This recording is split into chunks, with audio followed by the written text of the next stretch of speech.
দীর্ঘদিন ধরে গাজায় তীব্র সামরিক অভিযান চালিয়ে যাচ্ছে ইসরায়েল। এবার তার পরিধি বেড়ে গিয়ে আশপাশের 6 দেশেও আঘাত হানছে। এর ফলে শুধু সীমান্ত নয়, একাধিক আঞ্চলিক ফ্রন্ট একযোগে জ্বলে উঠেছে।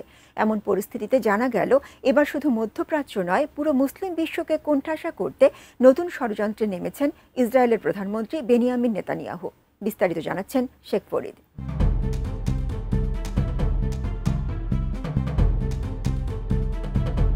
গাজা যুদ্ধের মধ্যেই মুসলিম 6 দেশে হামলা চালিয়েছে ইসরায়েল। এই হামলার মাধ্যমে আরও প্রকট হচ্ছে নেতানিয়াহুর গ্রেটার ইসরায়েলের স্বপ্ন, যেখানে ফিলিস্তিন, লেবানন, সিরিয়া সহ ইরাকের কোনো অস্তিত্বই নেই।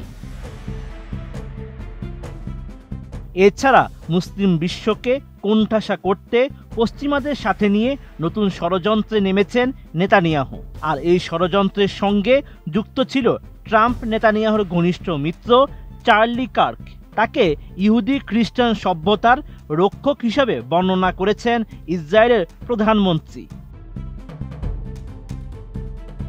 এরপরই ইহুদি খ্রিস্টান সভ্যতা উপাধি বহুবার ব্যবহার করেছেন নেতানিয়াহু। গত এপ্রিলে তিনি দাবি করেছেন, ইহুদি খ্রিস্টান সভ্যতাকে লক্ষ্যবস্তু করেছে ইরান সরকার। এর আগে গাজায় চলমান গণহত্যার কারণে ইউরোপীয় দেশগুলোতে যখন ইসরায়েলের সমালোচনা বেড়ে গিয়েছিল, ঠিক সেই মুহূর্তে নেতানিয়াহু বলেছিলেন তিনি পশ্চিমা দেশগুলোর পক্ষে যুদ্ধে লিপ্ত। আর এই দেশগুলোর সমালোচনা করার পরিবর্তে তেল আবিবকে সমর্থন করা উচিত। আরএফএল অডিটর, বাঁকা হয় না, ফাঁকা হয় না, আর ভাঙা এক কথায় অসম্ভব। নেতানিয়াহুর ইহুদি খ্রিস্টান সভ্যতা উপাধি ব্যবহারের সবচেয়ে গুরুত্বপূর্ণ লক্ষ্য হল মুসলিম দেশগুলোর সাথে যুদ্ধ করা, এমনকি গাজায় গণহত্যাকে ন্যায্যতা দেওয়া। নেতানিয়াহুর মন্ত্রিসভার সদস্য ও নেসেটের কিছু প্রতিনিধিরা বিশ্বাস করেন গাজা, লেবানন, ইয়েমেন, ইরাক এবং ইরানের বিরুদ্ধে যুদ্ধ সভ্যতার যুদ্ধ এবং এর মূল ধর্মের মধ্যে।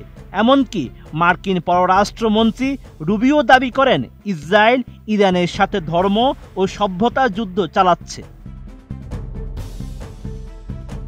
ইহুদি খ্রিস্টান সভ্যতার উপাধি ব্যবহারের আরেকটি লক্ষ্য হল মার্কিন ক্ষমতা কাঠামোতে ধর্ম প্রচারকদের সমর্থন আকর্ষণ করা। ধর্ম প্রচারক খ্রিস্টানরাও বিশ্বাস করেন ইসরায়েলের বর্তমান যুদ্ধগুলো ধর্মীয় ও সভ্যতার যুদ্ধ, বরং রাজনৈতিক নয়।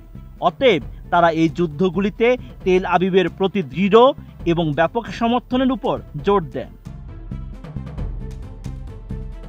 এছাড়া ইহুদি খ্রিস্টান সভ্যতা উপাধি ব্যবহার করে নেতানিয়াহুর সরকার গাজায় গণহত্যার অপরাধকে ন্যায্যতা দিতে চাচ্ছেন। একই সঙ্গে বিশ্বব্যাপী জনমতের চাপ থেকে নিজেদের মুক্ত করার চেষ্টা করছেন। কিন্তু ইহুদি ও খ্রিস্ট ধর্মের প্রকৃত অনুসারীরা সভ্যতাবাদী এই দাবিগুলোকে স্বাগত জানায়নি, বরং শিশু হত্যাকারী ইহুদিবাদী শাসনের প্রতি ঘৃণা এবং ঘৃণার একটি বিশ্বব্যাপী তরঙ্গ তৈরি হয়েছে, যা দিনকে দিন আরও শক্তিশালী হচ্ছে।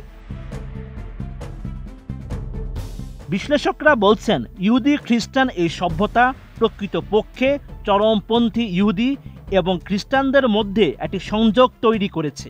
আর এই সংযোগটি নেতানিয়াহু তার রাজনৈতিক ও নিরাপত্তা লক্ষ্যের জন্য ব্যবহার করার চেষ্টা করছেন।